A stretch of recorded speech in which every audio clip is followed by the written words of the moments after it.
semáforo que tiene las luces. La luz verde es la prevención primaria, que consiste en atacar o evitar las causas de las enfermedades. Y para eso necesitamos tener un saneamiento ambiental adecuado, tenemos las vacunas, la higiene de los alimentos, la higiene personal. Y el semáforo, la luz amarilla sería cuando ya está la enfermedad instalada. Cuando está la enfermedad instalada, lo que podemos hacer en prevención es el diagnóstico temprano u oportuno y el tratamiento lo antes posible. Lo antes posible para que yo pueda detener la enfermedad. Y el semáforo en rojo es cuando ya la enfermedad provocó complicaciones, dejó secuelas. Y lo que podemos hacer es solamente las medidas de rehabilitación para mejorar la calidad de vida del individuo. Para realizar prevención en salud, lo que tenemos que hacer es buscar factores de riesgo. Factores de riesgo para que se produzcan esas enfermedades. Esas enfermedades, hay factores de riesgo que son no modificables. Por ejemplo, la edad, la raza, los antecedentes familiares. Y hay factores de riesgo que son modificables. Por ejemplo, la alimentación. Por eso es que se preconiza una alimentación saludable, nutritiva, variada, evitar los excesos de sal, de azúcar. La vida sedentaria. Para evitar esto y mejorar y terminar con la vida sedentaria, se propone la actividad física. No es necesario ir a un gimnasio. La actividad física la podemos realizar en nuestros hogares, alrededor de nuestra manzana, en la plaza del barrio. Evitar la ingesta de comidas ricas en grasas para evitar el colesterol elevado. La hipertensión, la diabetes. Todas esas cuestiones que podemos modificar, ahí enfoca la medicina preventiva. Y en estos momentos en que estamos siendo atacados por esta pandemia que nos vino a dar una vuelta, nos hizo hacer un cambio de 360 grados, tenemos que tratar de buscarle la parte positiva a la pandemia, y es nuestros cambios de hábitos. Y en los cambios de hábitos siempre lo que vamos a hacer es vamos a dar recomendaciones, vamos a ver qué acciones podemos realizar para proteger nuestra salud, la de nuestro entorno, la de nuestra familia, y así cuidarnos todos en comunidad. Porque uno solo no puede proteger su salud. En la medicina preventiva se trabaja en equipo. Todos somos importantes para mejorar nuestra salud. Para eso no es que se hace al azar, se utilizan protocolos, normas, y lo más importante es la información. El tener información nos empodera para proteger nuestra salud. Tenemos que decir algo sobre la pandemia, que es sobre todo cómo protegernos. ¿Qué es el COVID-19? El COVID-19 es una infección nueva que se propaga principalmente de persona a persona.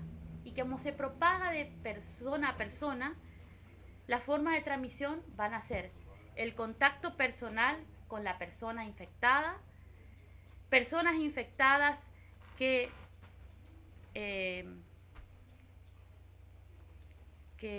tosen o estornudan.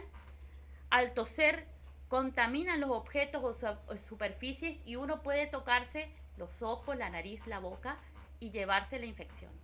Entonces, es por eso que nuestras medidas, nuestras recomendaciones para atacar esta infección es el aislamiento social o domiciliario, el uso de tapaboca o barbijo.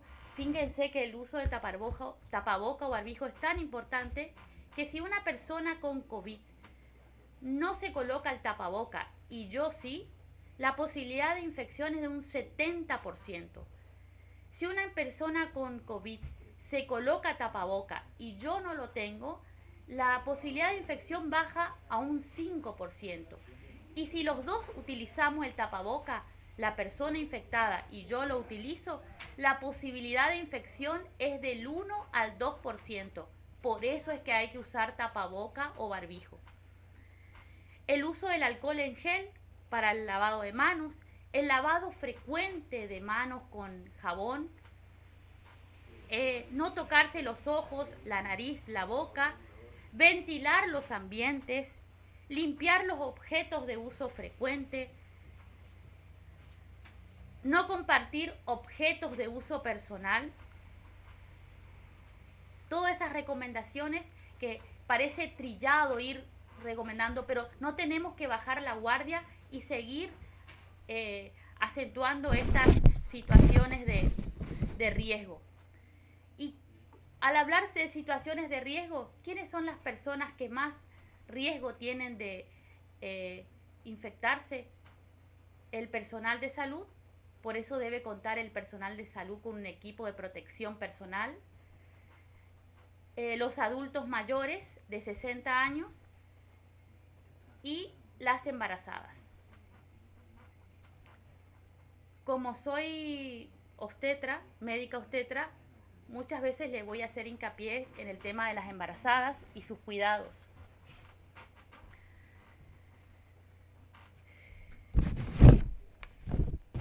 Básicamente, en la embarazada, los cuidados que vamos a tener que tener son los mismos que la población general. Haciendo hincapié en algunas otras cosas. En esta enfermedad lo que sabemos es que no existe un tratamiento específico y todavía no existe la vacuna.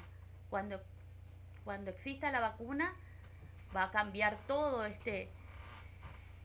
nuestra visión de la enfermedad. Eso es lo que hablábamos de la prevención primaria. La prevención primaria es fundamental para evitar y detener las enfermedades. Cuando tengamos la vacuna vamos a poder lograrlo con el COVID-19. Ni los países más desarrollados de Europa y Estados Unidos han podido combatir la enfermedad porque no existe todavía la vacuna ni un tratamiento específico. Lo que se trata son los síntomas y en algunas ocasiones, en los casos graves, vamos a necesitar la administración de oxígeno y de asistencia respiratoria mecánica. Entonces el paciente va a tener que estar internado en una unidad de terapia intensiva. Y si va a estar en una unidad de terapia intensiva, voy a necesitar la disponibilidad de esa terapia intensiva. Y lo que se trata ahora es de tratar de detener la infección para no colapsar el sistema de salud. La política de salud está enfocada a eso, a realizar las medidas preventivas, a seguir las normas y protocolos que son recomendaciones que se hacen consensos a nivel mundial, que es lo mejor para tratar de detener la enfermedad hasta que aparezca la vacuna. En la embarazada, la infección no es muy diferente a la población general, sino que lo que pasa es que los cambios hormonales propios del embarazo pueden hacer que una infección respiratoria se complique de una forma diferente en la embarazada. Pero siempre tenemos que saber cuáles son los síntomas a los que tenemos que estar atentos. Los signos de alarma son como las alertas que tenemos que tener en cuenta en cualquier infección. Y sobre todo en esta, que es una enfermedad respiratoria, la dificultad respiratoria, la presencia de agitación, falta de aire, tos seca, dolor de garganta, fiebre. Fiebre consideramos cuando hay una temperatura mayor de 38 grados. Diarrea, hay algunos síntomas que no tienen nada que ver con el aparato respiratorio, que son síntomas gastrointestinales como el malestar general, la diarrea, que también nos pueden estar indicando una posible infección. Los mecanismos de prevención, como dije, son los mismos que en la población general y puede transmitirse la infección. Siempre uno pregunta en una embarazada si se puede transmitir la infección a su bebé. Todavía no hay evidencia científica de que se pueda transmitir el COVID-19 su bebé a la embarazada a su bebé. En cuanto a la vía del parto, no es necesario hacer una cesárea, excepto que tenga alguna otra condición obstétrica que conlleve realizar una cesárea. También tenemos que saber si la paciente con COVID-19 positivo puede dar de mamar, si puede continuar con la lactancia. Sí, se ha comprobado que la evidencia científica que existe hasta el momento, que como es una infección nueva, la evidencia científica es escasa, es poca, que puede seguir dando de mamar porque no pasa a la leche materna la infección, y sí con las recomendaciones de que cuando tenga que tocar a su bebé se lave las manos, use alcohol en gel, la higiene. Siempre vamos a hacer hincapié en lo que tiene que ver con la higiene personal y el cuidado hacia los demás y hacia mí.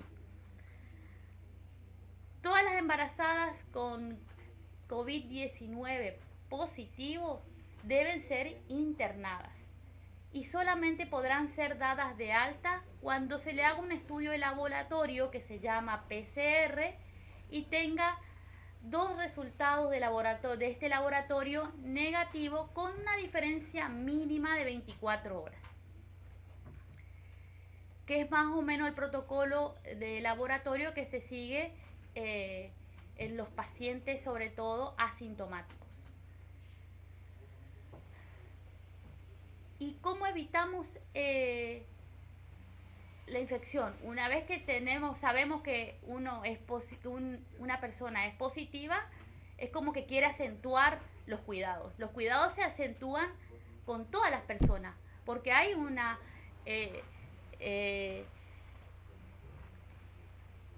infección comunitaria. Hay personas infectadas asintomáticas que no tienen síntomas, como su nombre lo dice, y cómo nos vamos a dar cuenta. Solamente me voy a cuidar con el que tiene síntomas. No, todo lo contrario, tenemos que cuidarnos entre todos por la infección comunitaria que ya está presente, no solamente el que tiene síntomas. Y la única recomendación más importante es el uso de tapaboca o barbijo y el aislamiento social y domiciliario.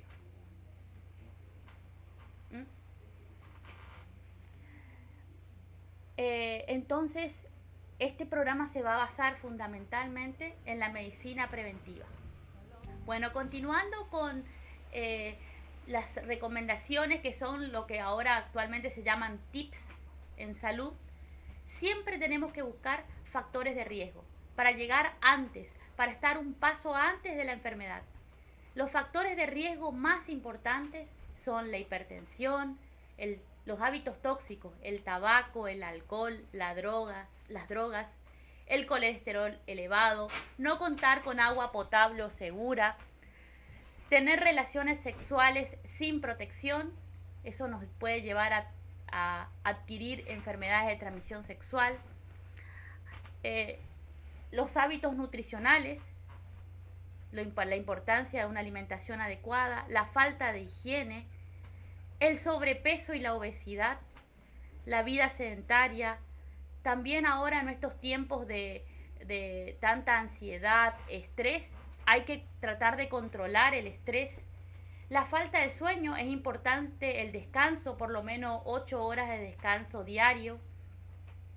Evitar las situaciones de violencia de terceros, violencia intrafamiliar, la violencia sexual.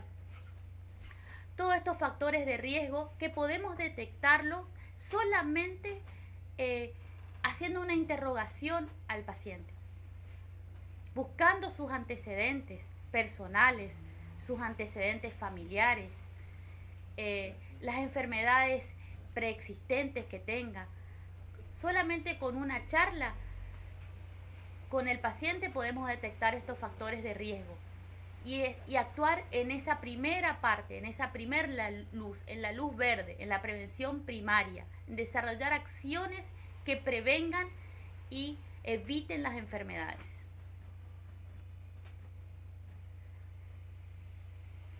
Esto que decíamos que se debe realizar en un equipo interdisciplinario, porque el médico solo no puede, debe contar para atacar cada uno de estos factores de riesgo con un nutricionista, un, eh, un preparador físico, un profesor de educación física, un entrenador, un enfermería, eh, el personal de limpieza y mantenimiento, eh, la política, el gobierno, las políticas de salud. Todos debemos colaborar, un especialista en salud mental y otras especialidades. Es la medicina preventiva, no es medicina eh, de pobre. Todo lo contrario, para realizar todas estas medidas de prevención y promoción de la salud necesito medios, necesito recursos, pero los recursos que voy a utilizar son menores y voy a reservar los recursos más costosos y de alta complejidad para la minoría de los casos que lo requieran. Ese es nuestro, lo que tratamos de llegar. A lo que tratamos de llegar es a utilizar los recursos, la alta tecnología y lo que sea más costoso para la menor cantidad de personas.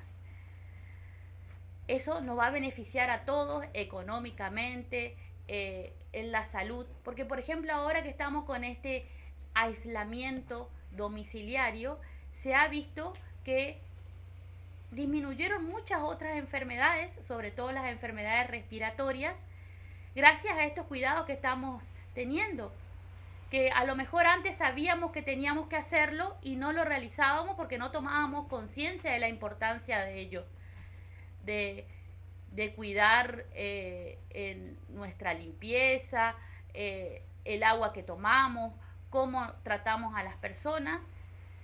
Si bien como que nosotros, como somos tan sociables, estamos como acostumbrados al abrazo, al beso, a tocarnos, cómo disminuir estas acciones sin ser extremista. Ninguno de los extremos son buenos.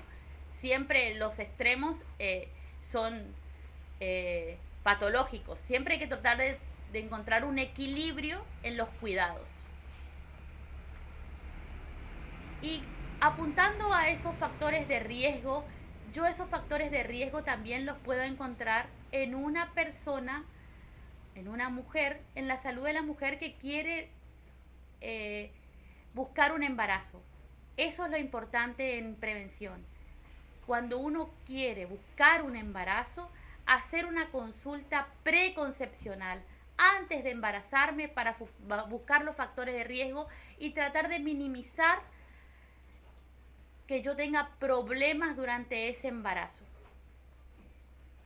Porque al detectarlos antes de embarazarme puedo hacer prevención, puedo detener o tratar las enfermedades previas para que yo pueda tener un embarazo en el que el desarrollo del embarazo, el crecimiento del feto sea el adecuado y el binomio madre-hijo tenga un final que todos esperamos, que es el final feliz de madre e hijo y su familia en su casa.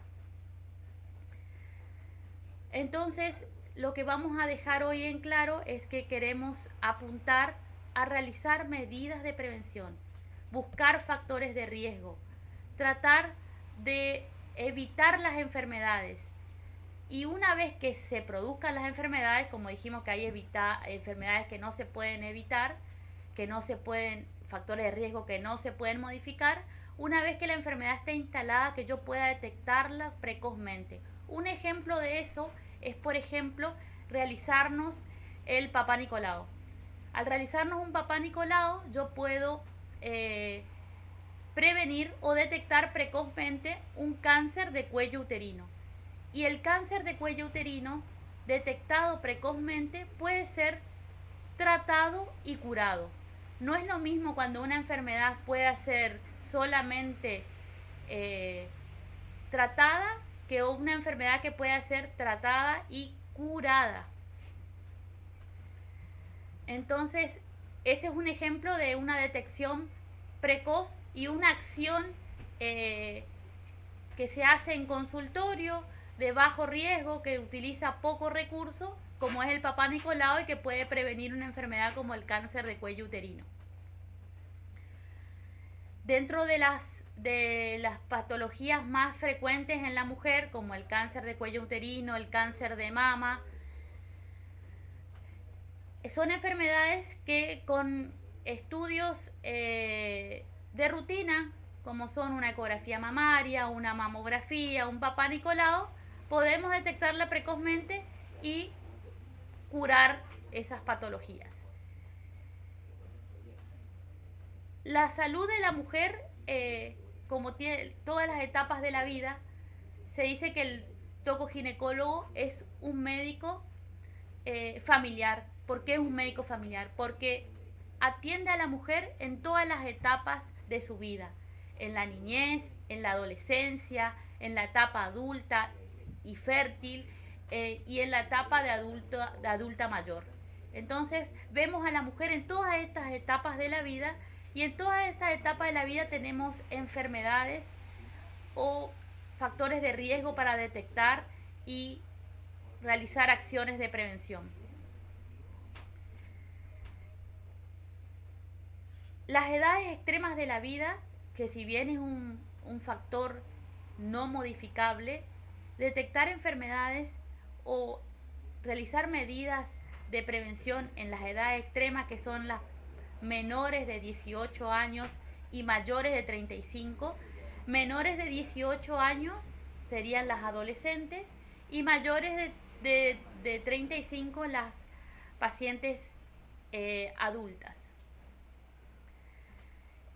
Todas estas edades extremas de la vida conllevan mayor riesgo de desarrollar alguna patología o alguna enfermedad. Es lo que decíamos de siempre buscar el equilibrio, de por qué no es conveniente desarrollar ciertas actividades en algunos momentos de la vida, porque conllevan a que tengamos más riesgo de desarrollar alguna enfermedad. Bueno, un poco la idea es de decirles de qué se trata este programa, de desarrollar siempre algunas recomendaciones sobre prevención, y ustedes pueden comunicarse a nuestras redes, en el Facebook, en el Instagram, y realizar consultas, preguntas, o que nosotros vamos a tratar de ir desarrollando los temas que a ustedes les interesen, aparte de los temas de actualidad. Y sus inquietudes, nos interesa saber cuáles son las inquietudes para ir dándoles recomendaciones sobre cada una de esas recomendaciones, y hablar de las cosas que le interesan a nuestra audiencia. Un poco para que esto no sea algo tan estructurado, y que uno pueda sacar las dudas sobre algunos problemas de salud que se nos pueden presentar, no solamente los de actualidad, sino los que se pueden presentar en cada época del año, en cada época de nuestra. ¿Quién pensaba que nos iba a tocar en este momento una pandemia semejante y que nos iba a venir a cambiar la vida, y tendríamos que hacer un giro de 360 grados? Pero como dije al principio, tratemos de sacar lo positivo de este cambio de vida, y saber que va a servir para cambiar nuestros hábitos, mejorar nuestros hábitos y cuidarnos, cuidar nuestra salud. Te quiero tanto, no me preguntes más.